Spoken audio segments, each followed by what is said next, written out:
Hi guys, मैं सुशांत। आप देख रहे हैं आप YouTube channel the bull and bear show. आज बात करेंगे कि ब्लैक रॉक और रिलायंस जियो मिलके म्यूचुअल फंड इंडस्ट्री के अंदर घुसने वाले हैं। मतलब क्या क्या होने वाला है। मतलब अभी म्यूचुअल फंड इंडस्ट्री में मतलब जब एंट्री कर रहे हैं, उनकी जो किस लिए कर रहे हैं और हमको क्या करना चाहिए, नेक्स्ट स्टेप क्या होना चाहिए, हम म्यूचुअल फंड मतलब यूनिट्स को बेच दें कि क्या करें। बहुत सारे सवाल है, उसके सारे मैं आंसर दूंगा। डिटेल में आज स्टडी करेंगे। उससे पहले मेरे चैनल में जो नया है प्लीज़ जाकर सब्सक्राइब कीजिए और लाइक कीजिए। ज़रूर कमेंट कीजिएगा कैसे वीडियो आपको लगता है, फीडबैक दीजिएगा प्लीज़। ठीक है, फ्रेंड के साथ जरूर शेयर कीजिएगा। ठीक है, चलिए बात करते हैं। तो पहला क्वेश्चन ये है कि जियो और जो ब्लैक रॉक है मिल के वो जो आ रहे हैं अपने फाइनेंशियल इंडस्ट्री के अंदर, तो किस लिए आ रहे हैं, पहला क्वेश्चन मार्क। ठीक है, किस लिए आ रहे हैं। तो पहला सिंपल सी बात करें, जो पहले चलते थोड़ा पीछे चलते हैं। जब वो रिलायंस ने जियो को लॉन्च किया था पहले टेलीकॉम इंडस्ट्री के अंदर, ठीक है ना, ज़्यादा कंपटीशन नहीं थे, मानता हूँ। ठीक है, तो इंडिया की लार्जेस्ट टेलीकॉम कंपनी बन गया था जियो। ठीक है, तो यही चाहता है कि जो फाइनेंशियल जो सेक्टर है उसके अंदर घुस के वो इस तरह कुछ करे ना। लार्जेस्ट प्लेटफॉर्म बन गया अपने जियो। ठीक है, इंडिया के अंदर सिंपली उनके पास दो चीज़ थे। एक तो यूज़र्स थे, ठीक है ना, और इंडस्ट्री के अंदर डिस्ट्रीब्यूशन की एक्सपीरियंस था उनके अंदर। मतलब उनकी जो कुछ भी बिजनेस हो उसको कैसे फैला है, वो सबसे बड़ी उनके पास प्लस पॉइंट है। ये था, ठीक, वो चीज़ था। तो वही करने वाले कि वो आके कोई भी सेक्टर के अंदर घुसते हैं तो वो मतलब तहस नहस कर देते हैं। उनका ये मेन पॉइंट ये होता है। ठीक है ना, अभी वो देख रहे हैं कि जो फाइनेंशियल सेक्टर है इंडिया के अंदर बहुत तेज़ से ग्रो कर रहा है। ठीक है, इसीलिए वो घुस रहे हैं। देखो, ब्लैक रॉक और अपना जियो 50-50% पार्टनरशिप में वो इंडिया के जो अपना फाइनेंशियल सेक्टर है उसके अंदर घुस रहे हैं। और सबसे बड़ी बात है, सेबी की अप्रूवल भी आ चुका है, तो बहुत जल्दी आने वाले हैं। ठीक है, एक चीज़ है जो ब्लैक रॉक है, ठीक है ना, इंडिया की एक चौथाई का उसका मतलब जीडीपी है। जैसे इंडिया की जीडीपी क्या है, 4.3 ट्रिलियन डॉलर है। ठीक है ना, चार ऐसे इंडिया की जीडीपी आएगा ना, तब जाके वो मुकाबला कर सकता है ब्लैक रॉक। तो सोचो कितनी बड़ी कंपनी है वो, अगर आ रहा है तो क्या कर सकता है, ये आप सोच सकते हो। सोचो क्या कर सकता है वो। चार इंडिया की जीडीपी जो है ना वो लगा दो तब ब्लैक रॉक बनता है। उसको कितनी बड़ी कंपनी है। ठीक है, तो ये चीज़ है। तो सबसे बड़ी बात है कि उनकी एआई सिस्टम बहुत खतरनाक है। ठीक है ना, ठीक है, उनकी एआई सिस्टम बहुत खतरनाक है। तो इसीलिए वो सेम म्यूचुअल फंड इंडस्ट्री के अंदर घुस रहे हैं। ठीक है ना, उनकी गेम प्लान क्या है होगा, देखो गेम प्लान ये हो सकता है।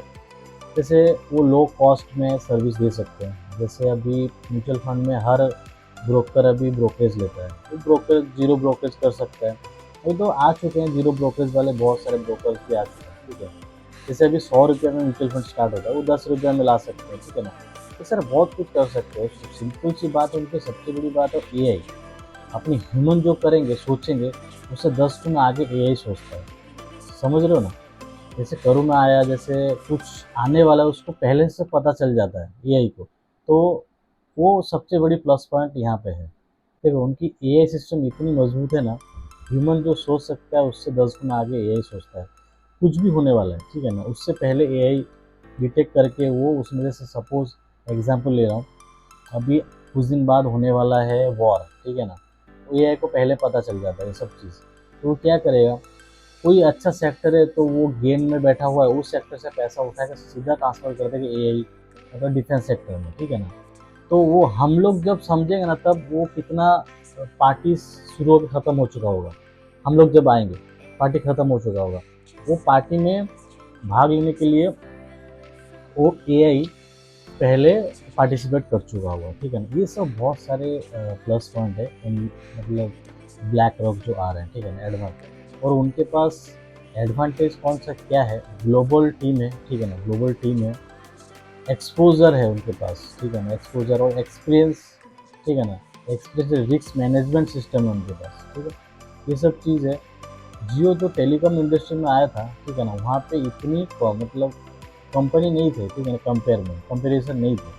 लेकिन यहाँ पे जो है म्यूचुअल फंड में बहुत सारे कंपनी, टफ हो सकता है। लेकिन मेन चीज़ ये है, सेबी और आरबीआई बैठा हुआ है। कुछ भी करेंगे तो वो उनकी गाइडलाइंस के अंदर करना पड़ेगा, ये सबसे बड़ी बात है।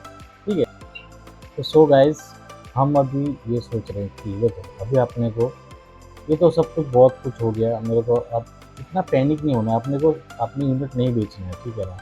और एक चीज़ है, ऐसे अगर आपके पास कुछ कैश होगा तो उसको सेफ एसिड में मतलब ट्रांसफ़र कर दीजिए, नहीं तो अपनी एफडी में कर दो, गोल्ड में कुछ ऐसे पैसा रखो, जैसे इन लोग का कुछ आए फंड वगैरह, म्यूचुअल फंड वगैरह, तो उसमें हम इन्वेस्ट कर सकें, ठीक है ना। और सबसे बड़ी बात है, सेबी आरबीआई बैठा है, ऐसे घबराने की कोई बात नहीं है।